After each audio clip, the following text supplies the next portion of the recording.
Bismillahirrahmanirrahim. Assalamualaikum warahmatullahi wabarakatuh. Perkenalkan, nama saya Helmi Yuda. Saya adalah mahasiswa pendidikan teknik mesin dari Universitas Pendidikan di Indonesia. Nah, pada video kali ini saya akan menjelaskan apa yang dimaksud dengan foundry practice pada mata kuliah teknik pengecoran logam. Untuk mempersingkat waktu, saya akan langsung ke materinya. Nah, pada materi kali ini saya mengambil sumber dari buku Michael Groover yang berjudul Fundamental of Modern Manufacturing. Sebelumnya, saya akan menjelaskan maksudnya foundry practice itu apa. Jadi, pada umumnya proses pengecoran logam ini dilakukan dengan cara melelehkan bahan baku pada logam yang sesuai dengan titik lebur materialnya. Kemudian, lelehan tersebut dituangkan ke dalam sebuah cetakan, dan tahap terakhir yaitu didiamkan hingga membeku kembali sesuai dengan bentuk cetakannya. Nah, sesuai proses pada pengecoran tadi kan melalui peleburan ya. Nah, pada proses peleburan inilah kita membutuhkan sebuah tangku sebagai wadah untuk raw material ini untuk melalui proses peleburan tersebut. Nah, pada pembahasan kali ini kita akan membahas apa saja tungku pelebur yang biasanya dipakai pada proses peleburan. Yang pertama ada tungku kupola. Nah, tungku kupola ini merupakan sebuah wadah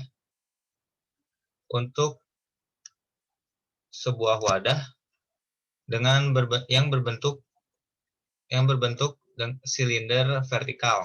Nah, pada bagian dasar tanur ini dilengkapi sebuah pintu sebagai jalur keluar bahan baku yang telah dilelehkan.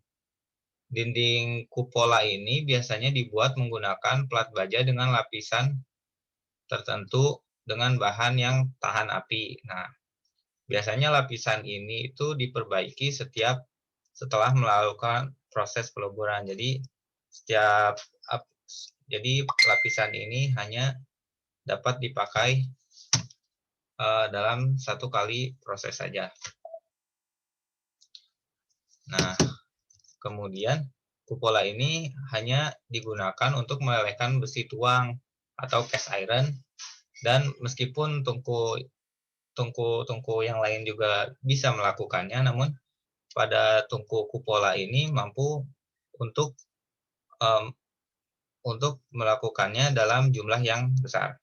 Kemudian ada furnace direct fuel fired furnace.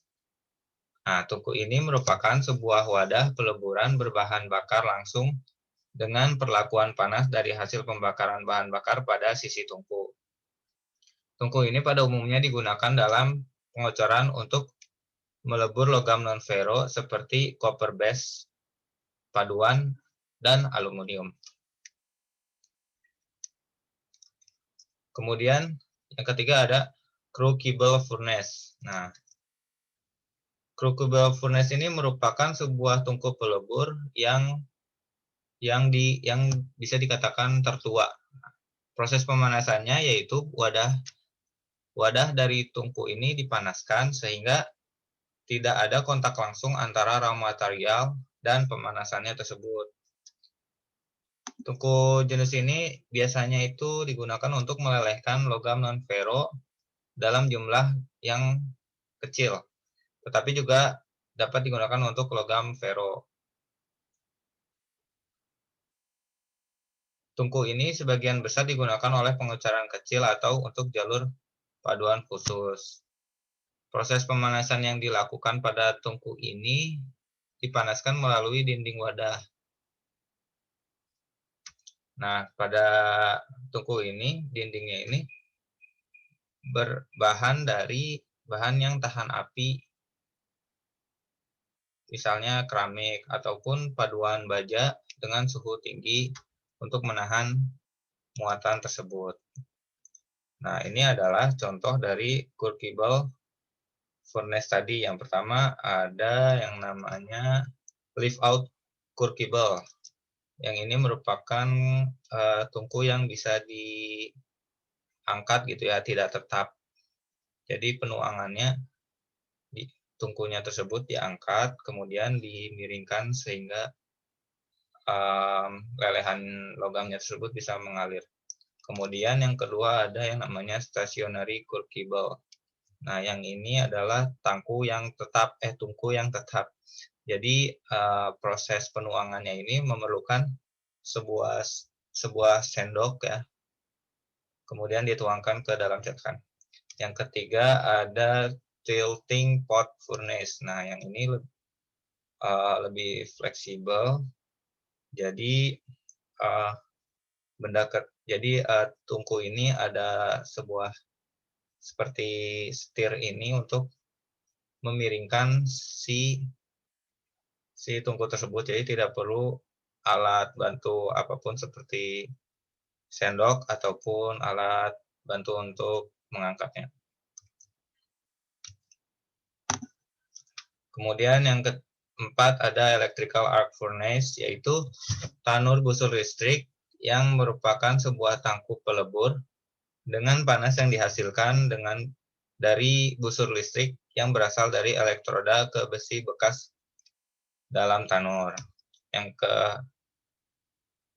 terakhir itu ada induction furnace atau tungku pelebur dengan menerapkan gaya magnet yang menghasilkan gaya induksi sehingga menghasilkan energi panas untuk melelehkan bahan material.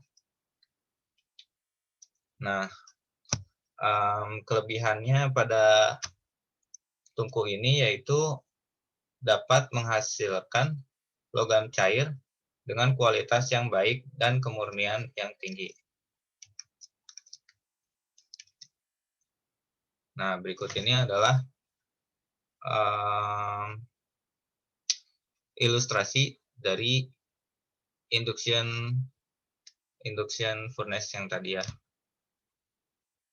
Jadi prinsipnya ini memanfaatkan induksi magnetik dari sisi tungku, sisi pada wadah tungku. Nah, kemudian kita masuk ke pouring atau penuangan. Nah, pouring ini merupakan langkah di mana benda yang sudah melalui peleburan kemudian dituangkan ke dalam sebuah cetakan.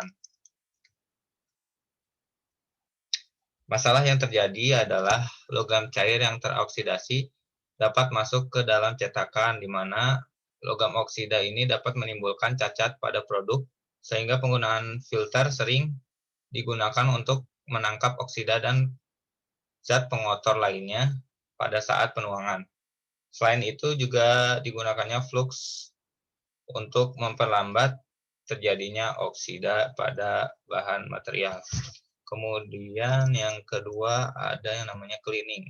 Nah, cleaning ini merupakan proses pembersihan cetakan dari debu pada permukaan cetakan. Debu ini maksudnya bisa pasir atau zat-zat yang lainnya yang dapat mengganggu proses pembekuan benda kerja. Kemudian metode pembersihan ini meliputi tumbling, peledakan udara dengan pasir kasar atau tembakan logam, sikat kawat, buffing, dan pengawetan kimiawi. Kemudian yang terakhir adalah heat treatment, yaitu proses pemanasan sebuah benda kerja hasil cor. Proses ini biasanya dilakukan untuk meningkatkan sifat mekanis pada benda. Nah, prosesnya ini memerlukan temperatur yang sangat tinggi untuk mencapai fasa yang diinginkan.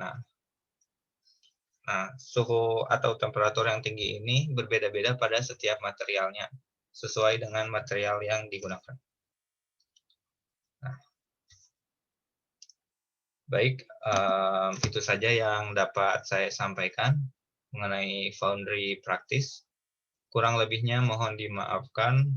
Mudah-mudahan apa yang saya sampaikan dapat bermanfaat untuk semuanya. Terima kasih. Wassalamualaikum warahmatullahi wabarakatuh.